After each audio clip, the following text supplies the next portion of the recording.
காசு வாங்கி வேலை செய்யலங்க. It is everybody's duty here. புரியுதுங்களா? ஒருத்தர் டிவில தீபக தான் பேசுறேன். பிக் பாஸ்ல காலையில் பிரேக்ஃபாஸ்ட்டே லேட் ஆகிடுச்சு. ஏன்னா பேராஷூட் வெப் சீரிஸ்க்கான ப்ரமோஷனுக்காக அந்த குட்டீஸ் உள்ளார வந்திருந்தாங்க. வந்து அவங்களை சென்ட் ஆஃப் பண்ணிட்டு தான் பிரேக்ஃபாஸ்ட் ஸ்டார்ட் பண்ணாங்க. ஜாக்லின் தான் வந்து பிரெட் ஆம்லெட் எல்லாருக்கும் வரிசையாக போட்டு கொடுத்துட்டு அவங்களும் எல்லாருக்குமே போட்டு கொடுத்துட்டு தான் இருந்தாங்க.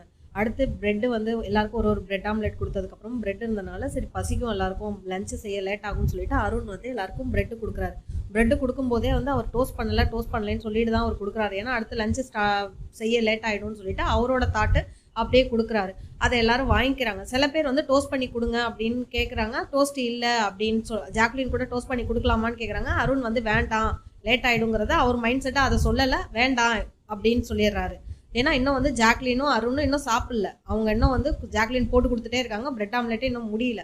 இந்த மாதிரி போயிட்டு இருக்கும்போது ஜெஃப்ரி வந்து பட்டர் கேட்குறாரு. பட்டர் தடவி கொடுக்குறாங்க. அப்புறம் மஞ்சரி வந்து பட்டர் கேட்குறாங்க. அது ஜாக்லின் காதில் உள்ள ஹீட் ஆஃப் த மொமெண்ட். அவங்க டோஸ்ட் பண்ணிக்கிறதுக்கு கல் கேட்குறாங்க. கல் வந்து நோன்னு சொல்லிடுறாங்க ஜாக்லின். அப்போ பட்டர் கேட்டாலும் இல்லைங்கிறீங்க, இதுவும் இல்லைன்னா பட்டர் கேட்டியா எனக்கு காதில் விழலைன்னு சொல்லிட்டு பட்டர் தடவி விட்டுறாங்க. ஸோ இது முடிஞ்சிருது. அப்போ வந்து ஜாக்லின் வந்து தீபக்கை கூப்பிட்டு எங்களுக்கும் வயிறு இருக்குன்னா நாங்கள் என்ன சாப்பிடவே இல்லை, அதை யாருமே யோசிக்க மாட்டேங்கிறாங்க. நாங்கள் சாப்பிட்ட பிறகு கூட வந்து ஏதாவது டோஸ்ட் பண்ணி ஏதாவது கேட்கலாம், ஆனால் அது முன்னாடியே எல்லாரும் ஒவ்வொருத்தராக வராங்க அப்படின்னு அவங்களோட ஸ்ட்ரெஸ்ஸை வந்து அவங்க சொல்லிக்கிட்டு இருந்தாங்க.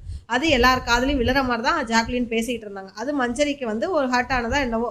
அவங்க வந்து முத்துகிட்ட போய் சொல்லவும் முத்து வந்து அதை போய் கேட்குறாரு, ஏன் டோஸ்ட் பண்ணி கொடுக்கக்கூடாது? ஏன்னா வந்து தர்ஷிகாவும் சௌந்தர்யாவும் இருக்காங்க, கிச்சன் டீம் தான், அவங்களாம் முன்னாடியே சாப்பிட்டாங்க, அவங்க செஞ்சு கொடுத்துருக்கலாம்ல, ஏன் அவங்கள ஏன் வரலை அப்படின்னா தர்ஷிகா வந்து அந்த பாயிண்ட் அக்செப்டடுன்னு சொல்லிட்டு செஞ்சுருந்துருக்கலாம். நாங்கள் அது எங்களோட மிஸ்டேக் தான், இனிமேல் இல்லாமல் பார்த்துக்குறோம் அப்படின்னு சொல்லிடுறாங்க தர்ஷிகா. ஸோ இந்த பிரச்சனை அப்போடே முடிய போகிறது தான். ஆனால் வந்து தர்ஷிகா கிட்ட அருண் அப்புறம் பிரெட்டே கொடுத்துருக்க தேவையில்ல, கொடுத்தனால தான் இது மாதிரிங்கிற மாதிரி தான் அவர் சொல்லியிருக்காரு. பிரெட்டே கொடுத்துருக்க தேவையில்ல அப்படின்னு சொல்கிறார். அது வந்து உடனே மஞ்சரிக்கு இதாகுது, ப்ரோவோக் ஆகுது. என்ன அப்படின்னா அப்போ வந்து எக்ஸ்ட்ரா பெட் கொடுத்தனால எக்ஸ்ட்ரா பெட் கொடுக்குறதே உங்களுக்கு பெருசாக, அதில் நீங்கள் வந்து டோஸ்ட் பண்ணி வேற கேட்குறீங்களா அப்படிங்கிற மாதிரி அவங்க எடுத்துக்கிறாங்க. அம்மா நான் உன்கிட்ட அவரோட ஆக்ஷன் இப்படி தான் இருந்தது, நான் பேசலை, எதா இருந்தாலும் கேப்டன்கிட்ட பேசுங்கன்னு கும்பிடு போடுறாரு.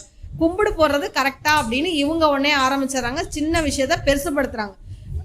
அப்படியே கொண்டு போயிட்டாங்க. தீபக்கு அருணுக்கும் மஞ்சரிக்கும் இருந்த மோதல் அடுத்து மஞ்சரிக்கும் தீபக்குமான ஆயிடுச்சு. தீபக்கும் வந்து நான் ஹவுஸ்மேட்டுக்கு பேசுறேன்னு கேப்டனா பேசாம தீபக்கா பேசுறாரு. இந்த மாதிரி பாடி லாங்குவேஜ் கையை இப்படி பண்ணக்கூடாதுன்னுலாம் யார் சொல்ல முடியாது. அது அவனோட பாடி லாங்குவேஜ், நீங்க ஏன் அதை தப்பா எடுத்துக்கிறீங்கன்னு எல்லாருமே கேட்குறாங்க.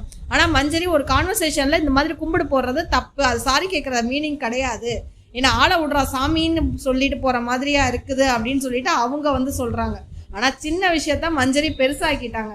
ஆனா ஜாக்லினும் இந்த வார்த்தையை சொல்லியிருக்க கூடாது, எங்களுக்கும் வயிறு இருக்குதானே, நாங்களும் சாப்பிடணும்ல அப்படின்னு. ஏன்னா இந்த வாரம் 6 பேர் வேலை செஞ்சாங்கன்னா அடுத்த வாரம் இன்னொரு குக்கிங் டீம் 6 பேர் வேலை செய்வாங்க. எல்லாருமே வேலை செஞ்சுட்டு தான் இருக்காங்க.